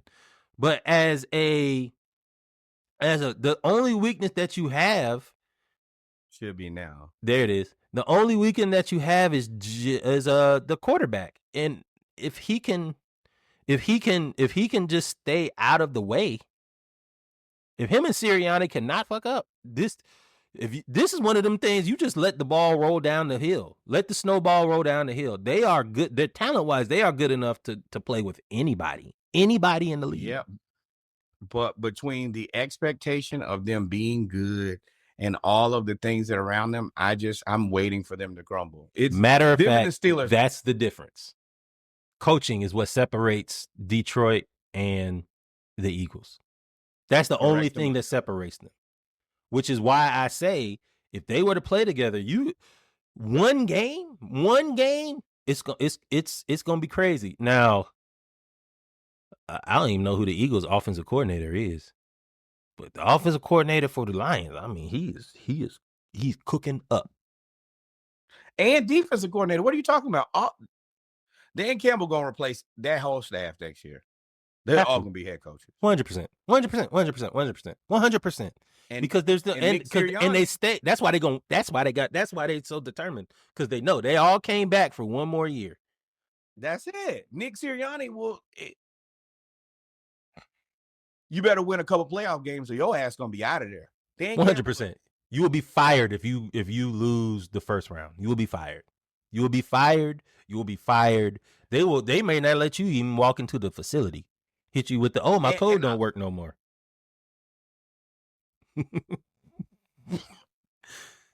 Need to take you and them damn kids to go home. All y'all go home. There's a bus right there. Yeah. Philly's limo service. The Eagles, I got my eye on y'all. Steelers, I got my eye on y'all. It's not hate. It's just something in my system. The Steelers, I agree with. The Steelers, I agree with because they're so inconsistent on offense. They don't have a world beater. They don't have a world beater at any position on offense. No. They don't have Najee Harris is kind of a letdown. George Pickens is so volatile. It's the quarterback. They got two of them. Najee. And Peyton Freiermuth is trash. Well, not trash. Peyton Freiermuth is he's y'all guy. Peyton Freiermuth. Yeah. Booth. That team I can see them losing. Them. But that defense, I don't bro. Trust them. You know what's crazy? Good though. I think if the Bengals, which they're not going to, but if the Bengals were to play the Steelers in the wild card, I think the Bengals could beat them. I think the Bengals could beat the Steelers. I agree. The Bengals kind of get out of there. Or like leave. Or like Florida State, where the team doesn't mysteriously suck. Everybody's unhappy. So we're not going to win games. But the team doesn't suck. We're just miserable. But the thing is, that's Florida State now because of last year and what's going on this year. The Bengals been like this for a long time. The fact that the Bengals win is surprising. They win in spite of the organizing. Correct. Which is sad. 100%. I done lost where we are. You're right. Florida State had one thing that just knocked them off track. Bengals. It was these guys. Just be out there. Nothing. Yeah. Been the same, boy. Shout out. I mean, and that's not going back to college, but that's what happens. And I hope the Bengals doesn't happen. When you mail it in, Coach Prime said it, and he's taking a shot at Florida State when he said it. You going to the next year, sometimes you got to go there with some momentum. And momentum goes both ways. Everybody thinks momentum can just go from one place to another. But nah, if it's just you, momentum either go up or down. And Florida State's in the fail clutch. And I think the Bengals are in the same. I think T. Higgins isn't happy because he still hasn't gotten paid. So I think T. Higgins has to go. Everybody hates it there. Everybody hates it. Jamar Chase still ain't got paid. He wants to, but he can't go nowhere because he's tied to Joe Burrow, and Joe Burrow's probably going to be the best quarterback that he'll ever play with, unless somebody just goes and gives them the house and they blow it up. But if you blow it up, he's just going to go somewhere with Joe Burrow because Joe Burrow has got him $100 million, or is going to get him $100 million. So it's like, man, you are. It's so sad what's happening in Cincinnati. I'm the Jets. I'm paying. I'm moving my franchise. All y'all can bring everybody from Cincinnati. We'll be the New York Cincinnati Bengals. If I'm the Jets, y'all can have Aaron Rodgers get the hell on. I will pay Justin Fields and give me Jamar Chase. Who is doing that for the Bengals?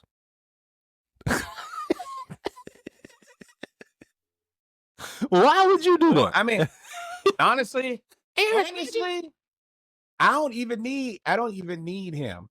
Just no. Not like Aaron Rodgers is just gonna go on his own. He's gonna go to a different place.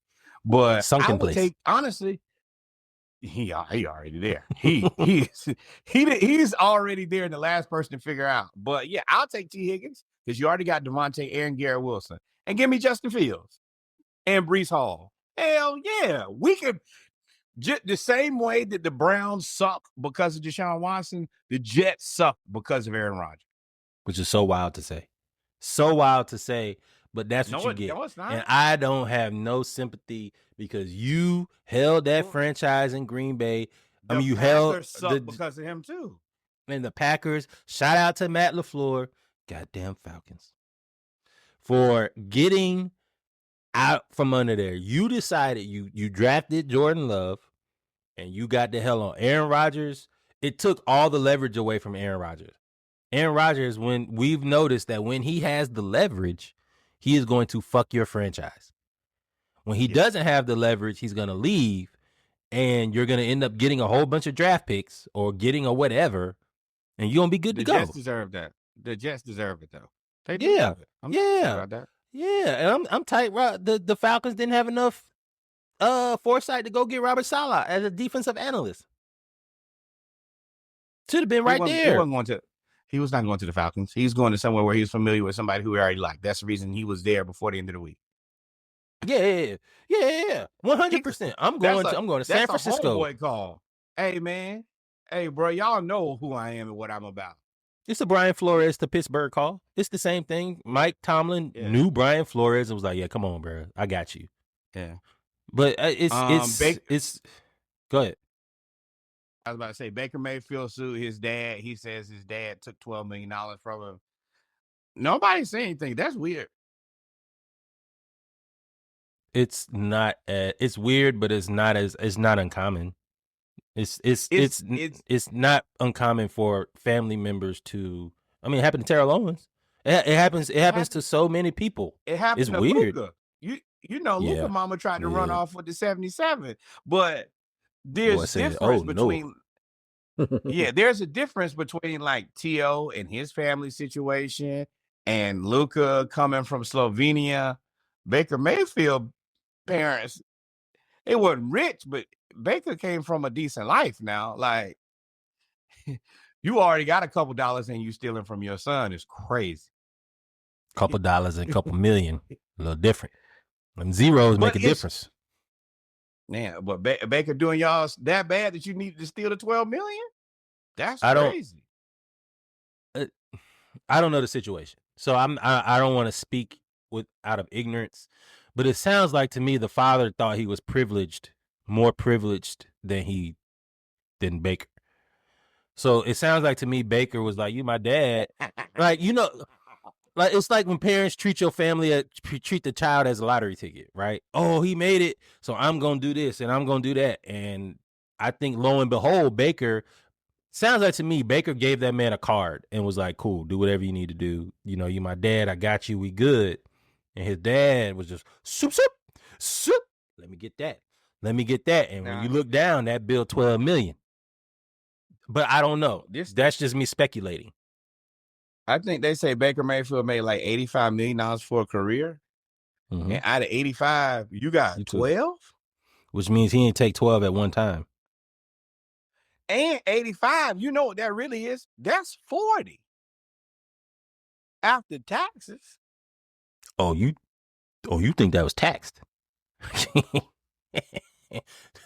That was pre-tax, brother. He took 12 mil pre-tax. That ain't. Yeah. No. You're right. Me and you are saying the same thing. Baker has got the 85 million pre-tax for his career. Out of the 85 million. Oh, the 85, not the 12. Yeah. 85, probably like 42. And then out of the 42 that I got in my hand, you took 12 cash dollars from me. Where Baker played? Baker played in L.A., so that's half of whatever he made. Cleveland is probably 30%, and then Florida has no state tax. So. And he got still paying federal income tax though, but you ain't paying 50%. Well, 44. Because I pay 40 on my bonus, so I know you pay. Yeah. So and now we know why he supported Trump. You took 12. Yeah, that's wild. So 1 in every 4 plays, I was working for you. Hey, Dad, rub me my bread. Lawyer up, Pop. You better use that 12 mil. Cause I'm about to get all that back, and you go pay my lawyer fees. Big dog. Boy. But they won though, 26-23. We gotta talk about Bryce Young, man. We really actually let's combine these two since it's so late. We gotta talk about Bryce Young and Anthony Richardson. These two organizations failed their quarterbacks by benching them too early. They failed Anthony Richardson by putting him out there too early. They failed Bryce Young by benching him in a new regime for Andy Dalton. For 38-year-old Andy Dalton. And now they seem to have come back and are playing really well. The Panthers they can't draft receivers to save their life. So there's things here. You got to have a reasonable expectation. Neither one of these teams, I think, went into the season with reasonable expectations. Like, have their quarterbacks played great? No. But has the team been about what you think that the team was going to be? Yes. That's just who you are. So you have these teams who are prisoners of the moment, who, this isn't going the way that I wanted to, so I bench them. And the even more messed up part about this to me is you bench two high character guys who took it in stride. Yeah. And you have a much you're teetering on they did Bryce and Anthony Richardson bad, honestly. Well, and I think they did Bryce bad. I do think that there was something there about the preparation with Anthony Richardson. I do think that something was there.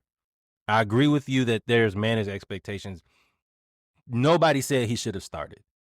But that's what happens when you take a project at number 4. Or what was he, 3? 3 or 4? At 110 in the morning? Yeah. Oh, you missed it early today. Boy hit the Udi walked you on the police. He hit with that ying. I said, I saw him. Let me close my blind. Get your ass. It ain't nowhere safe to drive in, disappear. But Anthony Richardson is a project the same way that Bryce is a project. We're going to take this guy and you're going to have to, and that's where we are with quarterbacks now. You're going to have to bite the bullet and either pay a guy like we did, or you're going to have to be okay with sucking for a little bit. But the thing about the Panthers were, okay, you know what I mean. But yeah, that is inflammatory, and I ain't going to not pause myself. Hey, pause.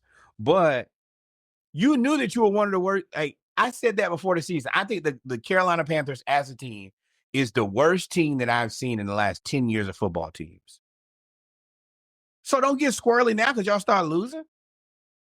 Y'all ain't 0-16. But there's a better way to handle it, though. We all know that the Patriots suck, right? The Patriots are awful. They are not good. They're not good. But they're investing the time. They've made the decision. And that's one thing I like about Maye. Maye said, hey, I can do everything except for get on the field for you. But my point is, you rolled out. You knew that Drake Maye wasn't ready. So you brought in Jacoby Brissett, but you still let Drake Maye come in there and get snaps. You still let him get acclimated to the game. And as a result, he doesn't look as bad when you finally made that decision in week whatever. I can't remember what week it was. When you finally made that decision to say, okay, I'm going to go with you. It wasn't flash, kapow, boom. I'm learning on the job because you kind of got a feel. Anthony Richardson was started from day one. And that was foolish to me. For them to be 3-10, they played a ton of these games very well. Like the Patriots, they stink. Oh, the Patriots. But yeah. Like they stink, but also not really. Like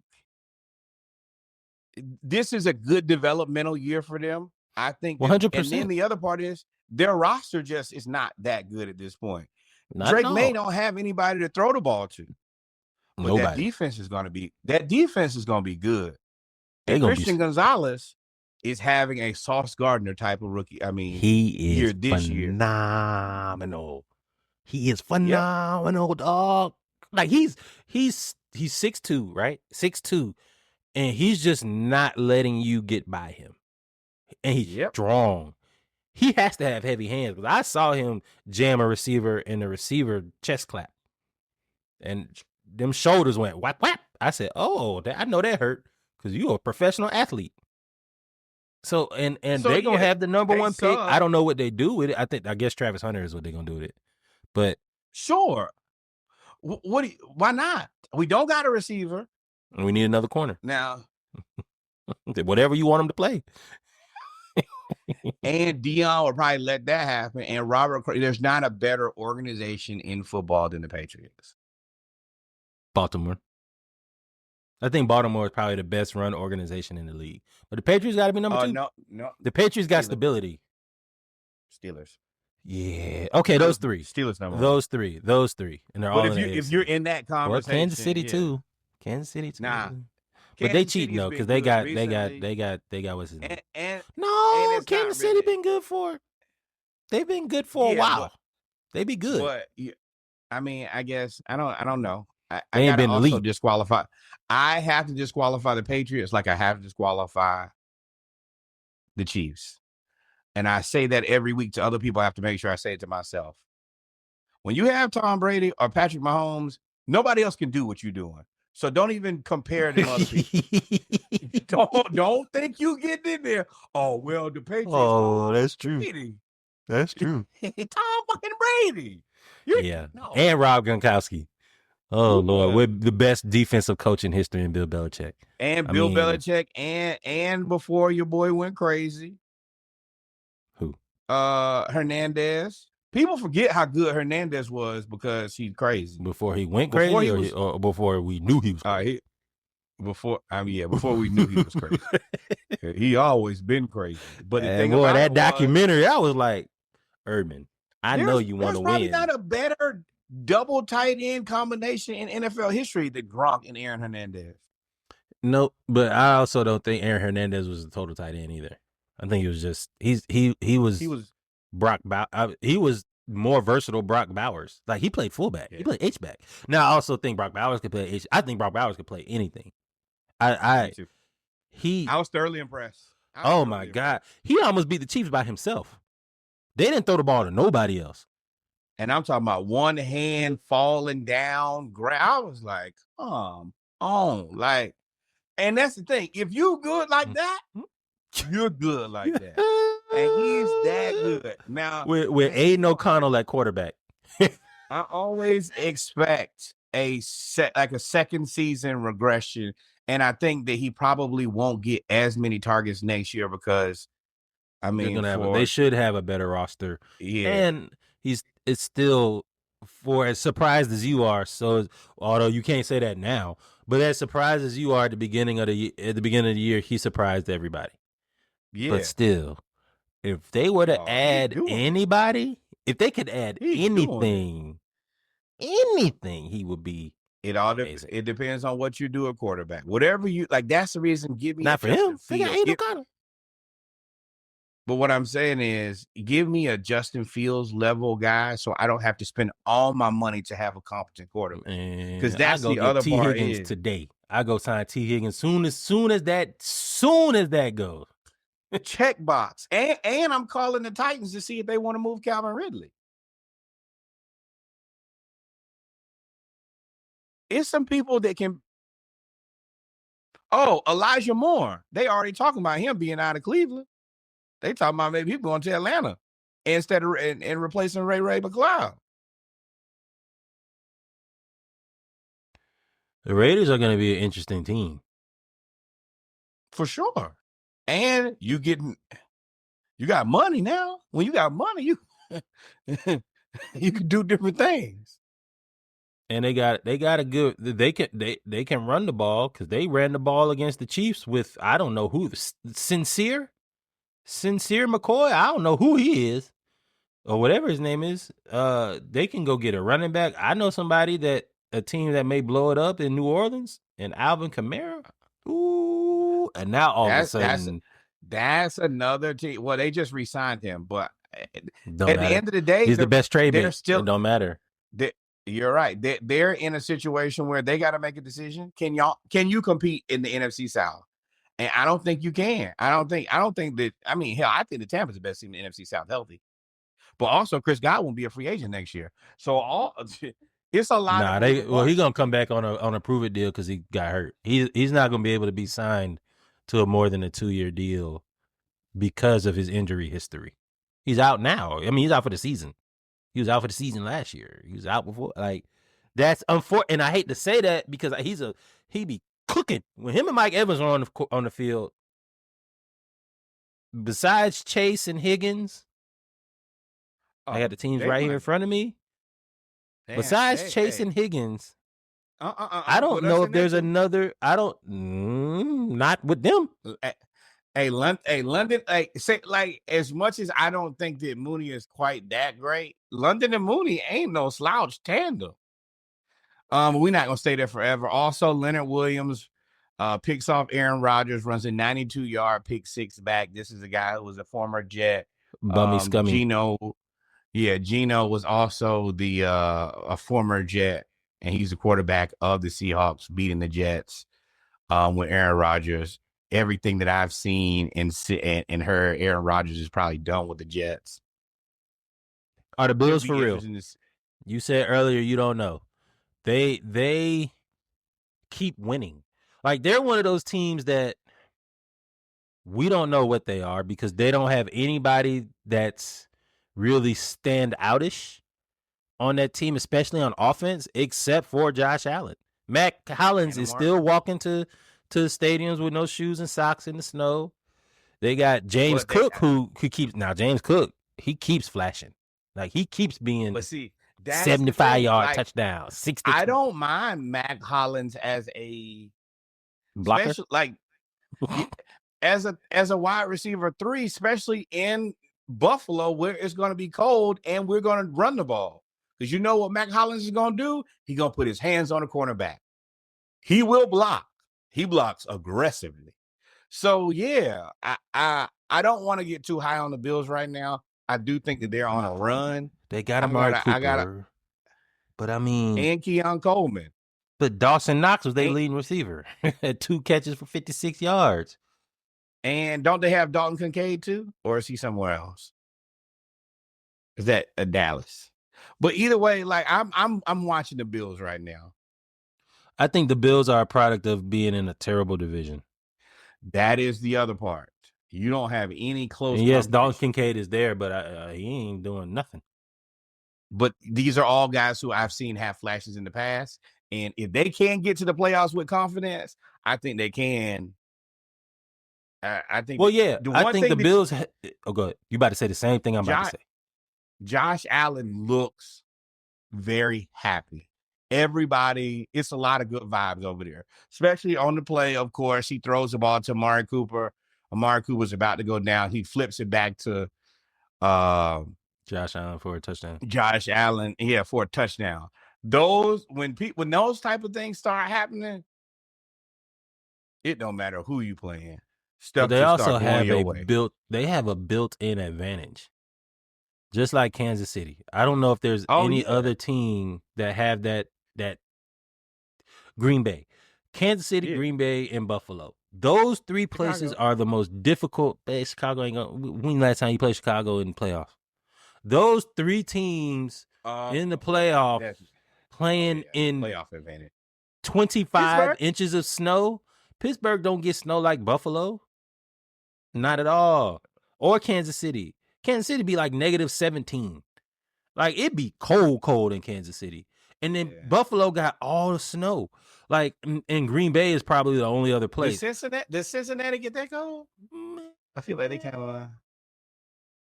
They won all their games on the road. When last time you seen them play super cold? When they went to Super Bowl, they had to go on the road and beat everybody.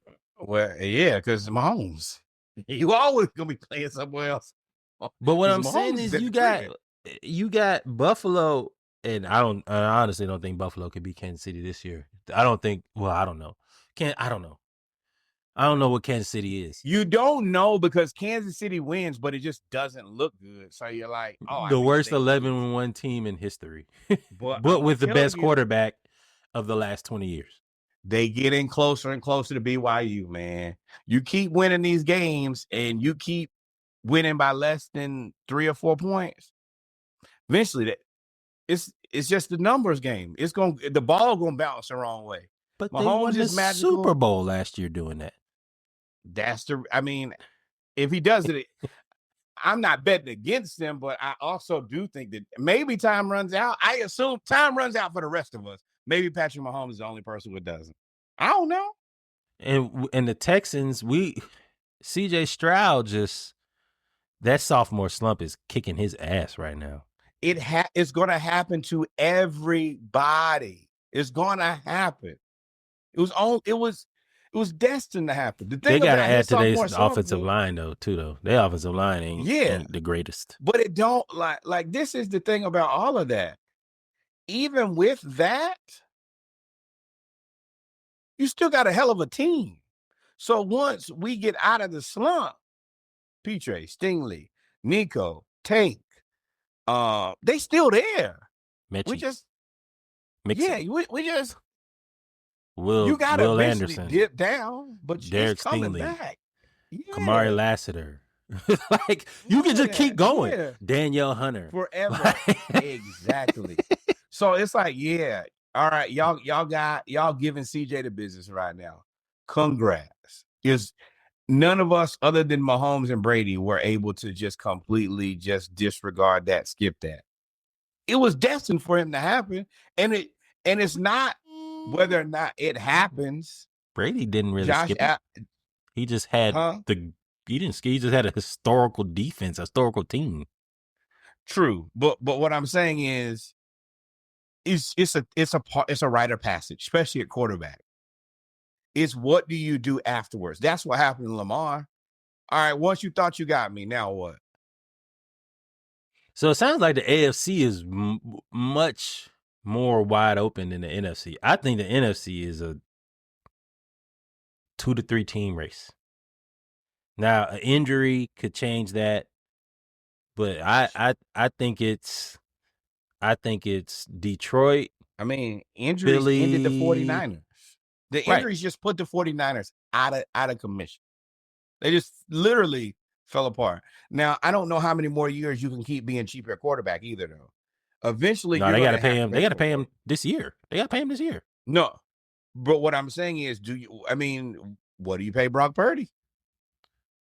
You pay Brock Purdy more than you pay Russell Wilson? Who do you replace him with? Whoever, clearly. He ain't nobody but Jimmy Garoppolo. You've been running this same play of going cheap at quarterback over and over and over and over again. I think Shanahan's loyalty will have them pay Brock Purdy $30 million. I think he gets 30. I think Brock. That's going to be my standard answer for a quarterback. Now, if the highest paid is 55 to 60 to 65, I think the regular Brock Purdy's, the old Russell Wilson's is going to be 30. I think Justin Fields is going to be 25 to 20 off of who. Okay, so I'm trying to think of like Scam Darnold is going to be 25. He's going to be 25 mil.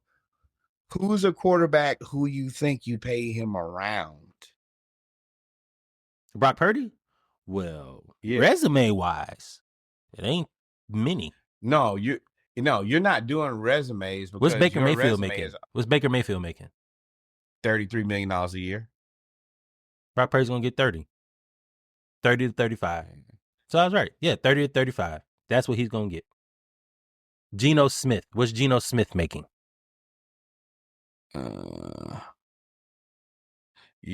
Baker Mayfield 3 years, $100 million. Yeah, that's where I see him getting paid. Right there.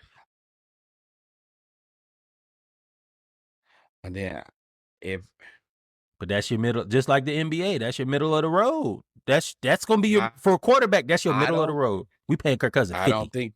I don't think that he's that. I don't think he's middle of the road. Honestly, you think he's better? No, I think he's worse. Brock Purdy's worse. I think that he plays with the second best roster in the NFL, top to bottom. Well, third best. Do you think if you put Trevor Lawrence on this team that they would have the same or similar success?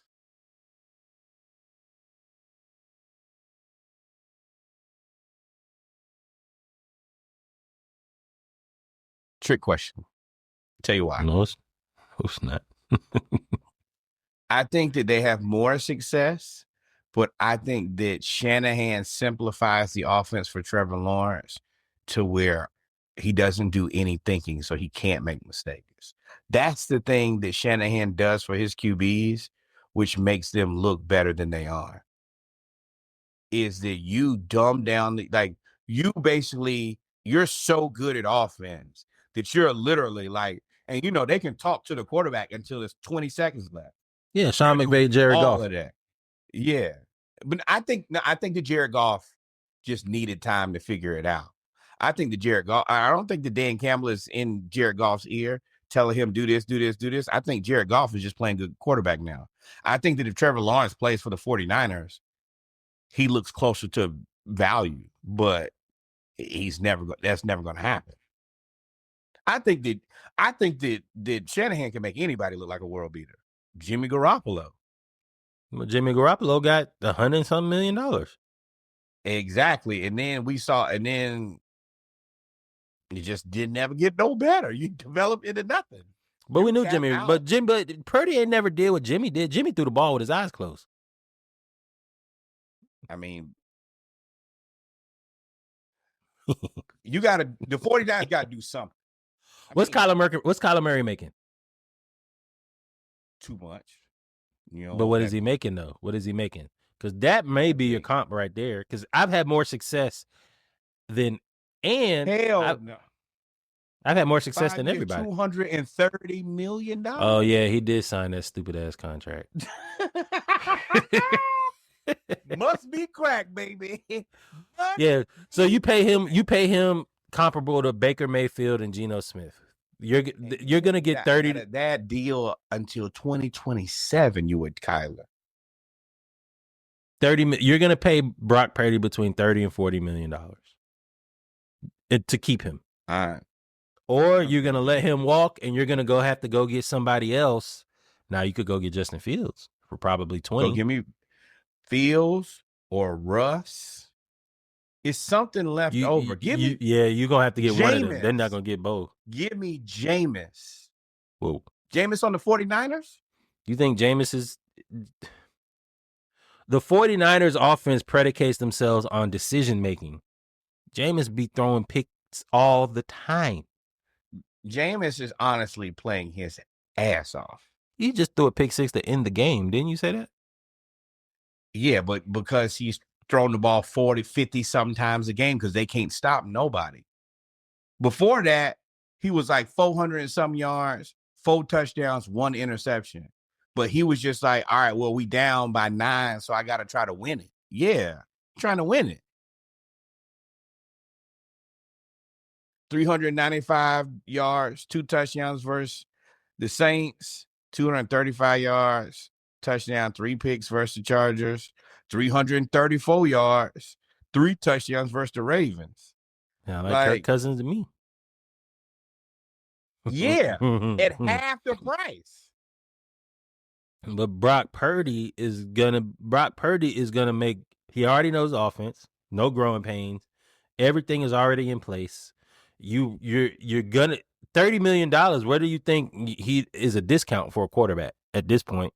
Give me Jameis at 20 or 25, and I'll figure it out. I swear I'll figure it out. Jameis on the season since he's taken over 1,700 yards, 11 touchdowns, 7 interceptions, 88.4 quarterback rating. Give me Jameis. Par for the course. Jameis, that means he owes you 4 more interceptions. That would have in Los Angeles. What? I thought we were talking about Brock Purdy. Yes, but what I'm saying is Jameis is good enough to have Jameis is good enough to be better than Aiden O'Connell. Yes. Now I want to do the thing where what are we talking about? We're talking about Brock Purdy. Brock Purdy is better than Aiden O'Connell, so that didn't make any sense. But no, what I'm saying is I think that Brock Purdy, Jameis to me. Give me Jameis at 20, 25 million before I give Brock 35 million. Okay. And if it don't work out, you look like Boo Boo, the fool. What you mean it don't work out? I've done this with Jimmy. I've done this with Brock. Yeah. I mean, yeah, no.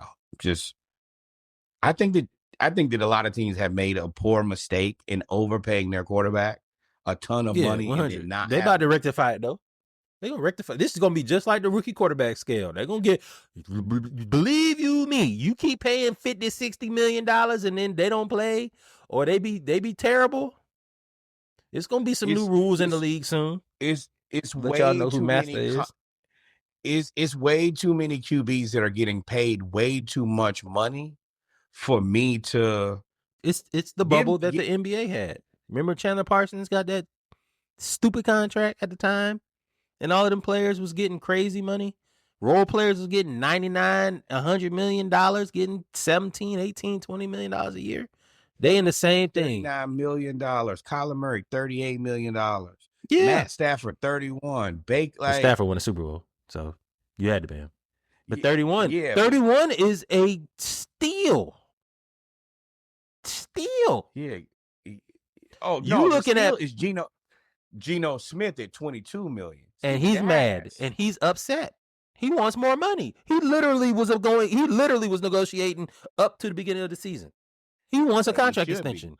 But that's where I'm looking for. That's my price point right there. 22 mil. You not gonna get Geno. You gonna have to go after Justin Fields or Jameis or you know who it is. They go back and get Sam Darnold. Sam Darnold and the Minnesota Vikings are going to do a 2-year, $70 million, $60 million, $35 million, 60, 70. Sam Darnold couldn't unseat Brock Purdy. Remember, he was there.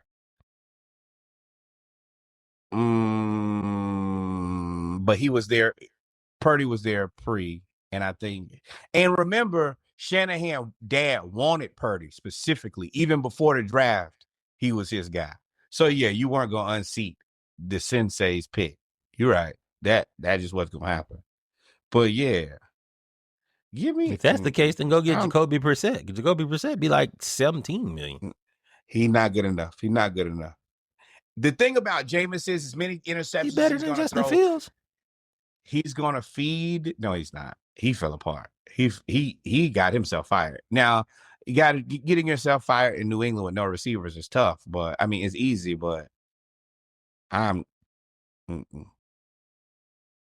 what else we got though, man?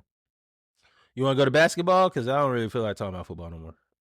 Bo Nix Rookie of the Year. No, they definitely Rookie of the Year now. It's a joke's on both of us. I saw that. No, it's not. I don't care. That's Sean Payton.